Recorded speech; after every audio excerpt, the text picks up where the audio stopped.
Hello mga par, marami yung nagme-message na mahina na daw yung kanilang SIM-based connection. Par, ito na po yung solution sa inyo. Kahit ako is nag-upgrade na po ako into Starlink. So sa mga may piso wifi dyan, tamang-tama itong video is para sa inyo. So bago magsimula, magandang araw sa inyong lahat. So pupuntahan ko lang yung piso wifi ko, no? Ayan, pupuntahan namin ni Fajski, no? Yung piso wifi namin naka-VLAN setup. Papalitan namin ng pangalan kasi meron siyang kapareho ng pangalan. So gagawin namin, papalitan namin. At siyempre is gagawin ko, ibalik ko sa USB to LAN kasi naka VLAN yon. So gusto ko is ibalik sa USB to LAN. Ayan po yung poblasyon ng Munay, napakaganda, tingnan niyo yung area. Wow, di ba? Bukid na bukid, presko ng langit, presko ng hangin, lahat ay presko. Kahit yung mga isda dyan sa sapa na yan, yung umnang yung tawag namin mga par, napakaganda, presko yung mga tilapia dyan. Napakaganda talaga pag nasa bukid tayo nakatira. So kung titingnan nyo, parang walang katao-tao pero maraming tao dyan. At syempre napakarami ng piso wifi dyan, magkatabi-tabi na. At itong area na to is walang signal. Alright, so andito po yung piso wifi natin. Dalawa po yung kanyang IP. Ayan po yung una. Excuse me mga par. Tapos yung pangalawa, andyan mga par sa solar light natin nilagay. So yung gamit namin mga par is Starlink, tapos apat yung piso wifi na nilagay namin. Ayan po, naka VLAN setup po yan. Ayan. So gagawin ko, ibabalik ko sa USB to LAN. Alright. So yan po, dual up. At syempre meron pa siguro yung mga bridge. Meron ba? Ay wala. Yung isang piso wifi ang merong bridge mga par. Ayan po yung ating hagdanan nabili natin sa Shopee. Ayan po, kinukonfig na ni Fajski yung ating mga app.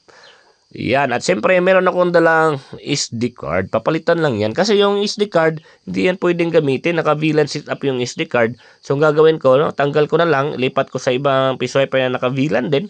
So lalagay ko dyan na SD card is yung non-VLAN setup. Alright, so tapos na. So mangyari, pupunta na kami sa area kung saan kami mag-install ng Starlink. So yung target ko, isang Starlink na naman at apat na piso wifi. So ayan na yung piso wifi na ilalagay namin.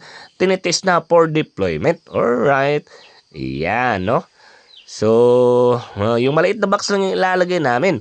Ayan na, ginagawa na ni Norhansky at ni Papa yung aming stand ng Starlink at yung fiber natin. Ayan na si Kiking. Alright. So ayan, ready na yung mga gamit. Andyan na sa loob ng sakyan.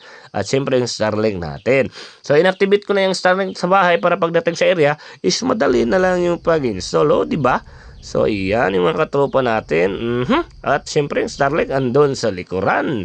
Alright, diba? Napakadali lang. So sa mga gusto bumili ng piso wifi, available yan sa amin. 12,000 lang po yung piso wifi. At siyempre sa mga gusto magpa-install ng Starlink with piso wifi, message lang on call or message mo lang sa talaga. Huwag na lang comment, message lang directly po kasi pag comment po, maraming comment din natin napapansin. So PM lang po. Ayan, Starlink with piso wifi with filter, pwede po kami mag-install. Pero remind lang, yung Starlink po is hindi po nakapangalan sa amin. Meron kayo fill upan, dapat po is directly na nakapangalan sa inyo. Alright, so ayan na po yung Starlink, nilagay na po dyan sa itaas.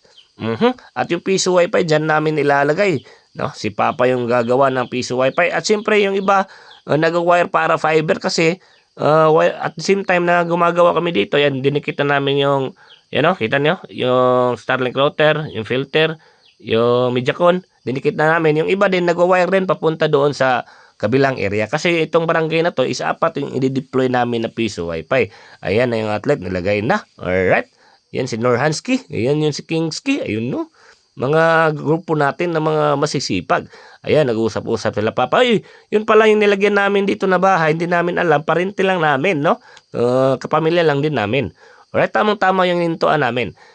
Sila yung napili namin kasi sila lang yung bahay na nasa 90% na maganda yung sagap yung Starlink. Alam mo guys, sa mga may Starlink dyan, hindi yan basta-basta lang nilalagay yan sa bubong ng mga bahay. Kailangan yung scan yung langit, makikita nyo sa scanner kung merong obstruction. Kung merong obstruction man, huwag nyo nang ituloy kasi yung Starlink nyo biglang nawawala yung connection. At kailangan pa yan restart nila para bumalik yung connection. Alright? So kailangan nyo muna i-scan yung area kung maganda ba siya lagyan ng Starlink. Ayan po, nalagay na yung piso wifi, gumana na.